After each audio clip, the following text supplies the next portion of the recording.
حضرت لوط علیہ السلام اللہ پاک کے نبیوں میں ایک بلند مقام رکھتے تھے۔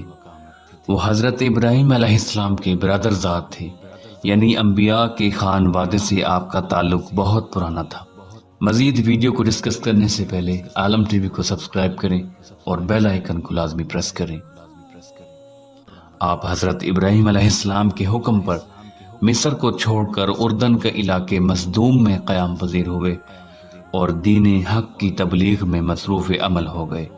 حضرت لوط علیہ السلام نے مصدوم میں آ کر دیکھا کہ یہاں کے باشندے فواحش اور اخلاقی برائیوں میں اس قدر ملوث ہیں کہ خدا کی پناہ، ان میں بہت سی برائیاں تھیں، مگر ایک برائی تمام اقوام سے علیحدہ اور بڑھ کر تھی، اور وہ یہ کہ وہ مرد اپنی خواہشات نفسانی عورتوں کی بجائے مردوں سے پوری کر لیتے تھے۔ اس پر یہ کہ اپنی اس حرکت کا وہ کھلے عام فخر سے تذکرہ کرتے تھے اور اس بات پر خوش ہوتے اور مزید شہوت پاتے تھے۔ نبی محترم حضرت لوط علیہ السلام نے ان کو بہت منع کیا اور بتایا کہ یہ برائی ہے، اور یہ بھی بتایا کہ ان سے پچھلی اقوام کیسے عذاب الہی سے دوچار ہوئی ہیں۔ وہ اللہ کے حکم سے سرکشی برتنے پر ہی سزاوار ہوئیں، مگر اس قوم پر اس بات کا کوئی اثر تک نہ ہوا، بلکہ انہوں نے صاف کہہ دیا کہ لوط علیہ السلام کو وہ شہر ہی چھوڑ دینا چاہیے، کیونکہ وہ اور ان کا خاندان نیک اور پاک ہے۔ مزید یہ بھی کہا کہ اگر آپ سچے ہیں تو خدا کا عذاب لا کر دکھائیں۔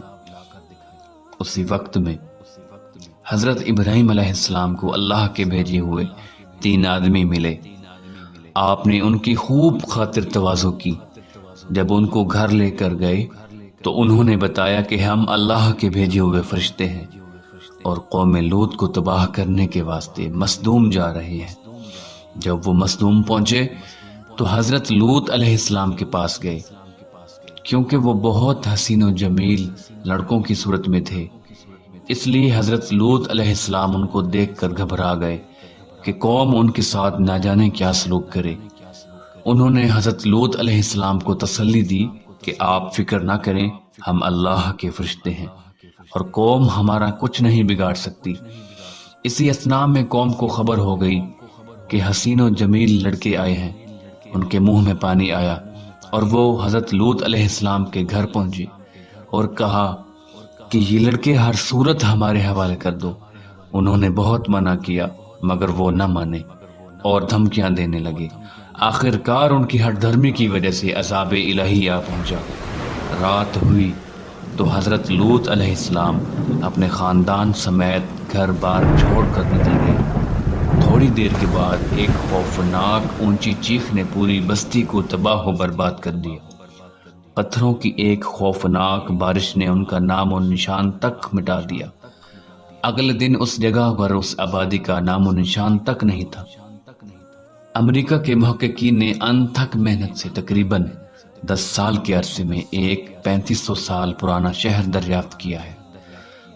مسلسل تحقیق کے بعد امریکن محققین نے یہ دعویٰ کیا ہے کہ یہ شہر اللہ کے عذاب سے تباہ ہوا تھا، اور ان لوگوں نے یہ بھی دعویٰ کیا ہے کہ یہ شہر حضرت لوط علیہ السلام کی قوم کا تھا۔